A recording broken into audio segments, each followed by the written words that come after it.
Hi friends, I have a wonderful new book to read to you today. It's called We Are the Gardeners.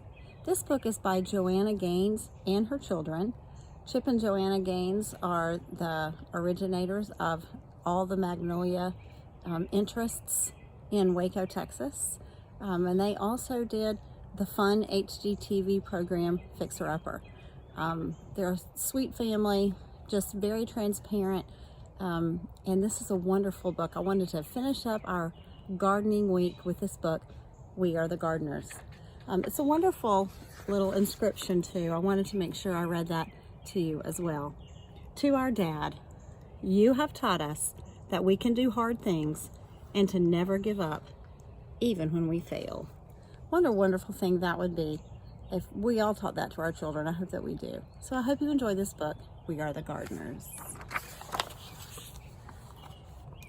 We Are the Gardeners. That's a pretty official title, but we didn't start out this way. Just like our garden, we started small and grew from there. Some say that a garden just grows from seeds, but we think it grows from trying and failing and trying again. A garden is hard work, but so is most of the good, important stuff in life. Our family's garden story began with one small potted fern. Dad stumbled upon it at the hardware store when he ran in for some supplies. He said it was just too cute to leave behind, and he thought it would make Mom smile. And it did. We chose a sunny windowsill for that pretty little fern. It seemed like a good safe spot for him to grow. This was back when we were little kids, but we still remember visiting the plant each day to give him a drink, and sometimes we'd even whisper to him a bit. And then, plot twist, out of nowhere our fern died. Death by overhydration. That's just a fancy way of saying we gave him way too much water. Looking back, each one of us must have watered him every day. That's a lot of drinks for a little plant. By mistake, we loved that plant to death. Some people tell themselves they are no good at something after one small failure, but no chance we were going to give up that easily. So we checked out some books from the library and we found out that ferns can be tricky and prefer to live in a shady spot. Apparently, a plant's leaves can communicate to us what they're needing. We also learned that most plants have good manners and like to sip, not gulp. Lesson learned. Dad got us a fresh fern, and with it came fresh hope. This time we set the pot on our piano way on the other side of the room, where the sun wouldn't give him so much attention. We made a watering schedule and took turns saying a lot of nice things to our little sprout of a plant. And fern number 2 lived and thrived and grew, and finally, Mom got him a little potted friend. And then another, and then 1 or 2 more.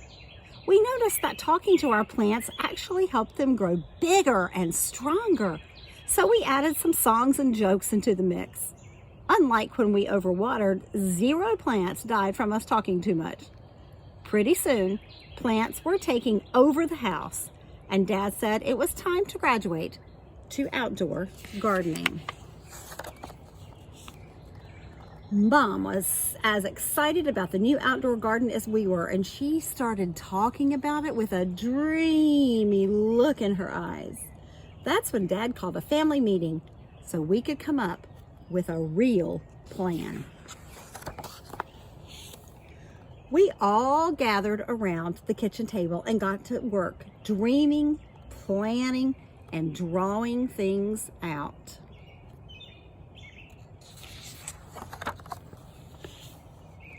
We knew we needed a sunny spot, a place where the plants could sunbathe for at least 6 hours a day.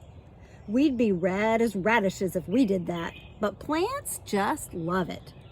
And more than that, they need it. In the garden, there is no life without light. Dad always says that the foundation is the most important thing when it comes to building a house. A house can't be strong if it's built on something weak, And the same holds true in a garden.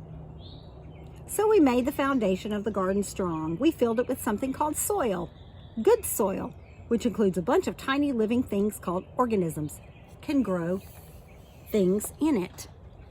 That's pretty amazing when you stop and think about it. A whole hidden world of life is happening beneath our feet.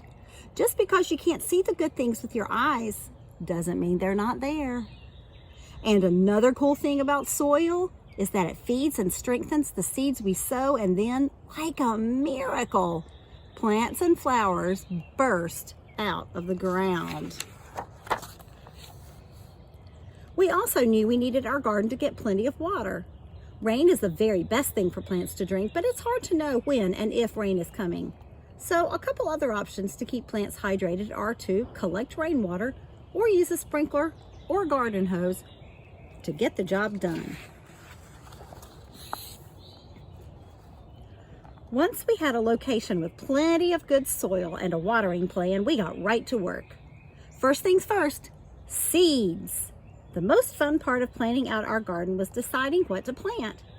We started with the foods we like to eat, like strawberries and tomatoes, and then we chose some pretty flowers to keep them company. The thing about seeds is that they're everyday miracles. Everything a plant will grow up to be is already hidden inside the seed. We chose flowers like zinnias, sunflowers, and cosmos so that pollinators would visit our garden. Butterflies, hummingbirds, and bees spread pollen around from flower to flower, encouraging even more things to bloom.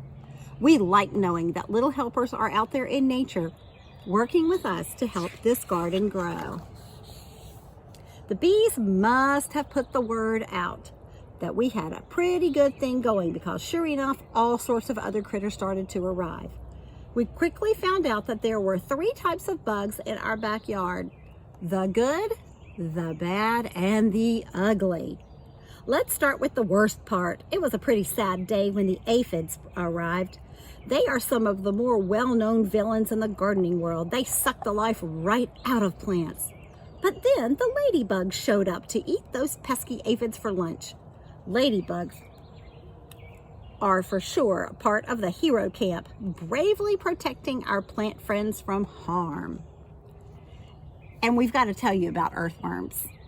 They're like the secret agents of the garden.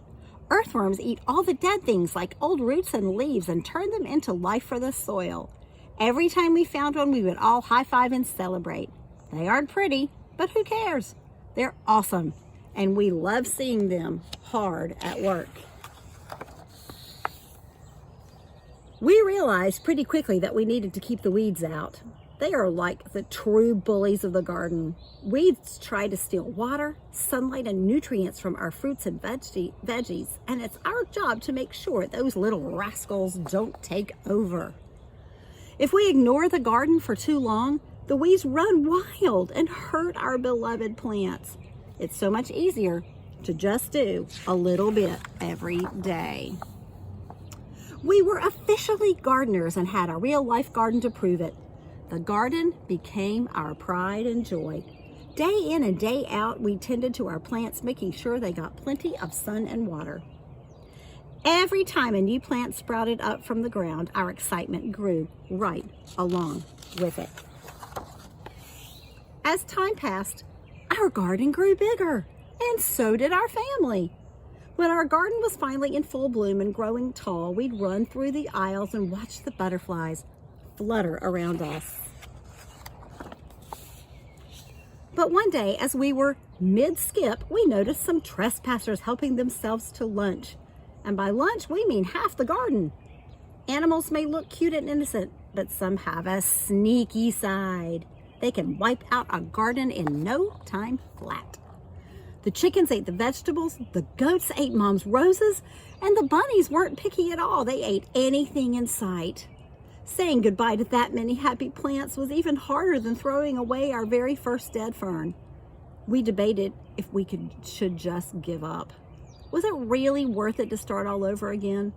Then we remembered one very important detail. We are the gardeners. It was our responsibility not only to grow this garden, but also to protect it. So we put up a little fence to keep the animals out and got to work rebuilding our garden. It didn't take long to get our plants and flowers growing tall again. To this day, our very favorite days are when we get to gather the fruits of our labor. Mom loves to set the table with pretty flowers in every color you can imagine. We help her dream up recipes for the food that we've grown. Sometimes when we see all of that beauty laid out, we can't believe our hands helped bring it to life, and it makes all the hard work worth it. It's what keeps us coming back day after day, season after season. We still keep a little fern on the patio to remind us of our small beginnings. Every time we water it, we're reminded not to give up when things don't work out the first time. Because the thing is, whether one potted fern dies or half the garden is wiped out by little critters, every failure or setback teaches us something. Dad says that every hard thing we choose to do makes us better for the next time. There are so many lessons waiting to be learned and a whole world of gardening ready to bloom. We are the gardeners, and you can be too. What a wonderful story. We Are the Gardeners gives us great information about gardening, but also about life, about sticking to things, about not giving up, and about how hard work is really a wonderful thing and makes us feel good about what we've done. This book, for me, is dedicated to my daughter Stephanie and my granddaughter Carson, who have a wonderful backyard garden. They're working together to make it beautiful and fun, and they're going to have reaping the fruits of their labor when harvest season comes. Love y'all. Have a blessed day.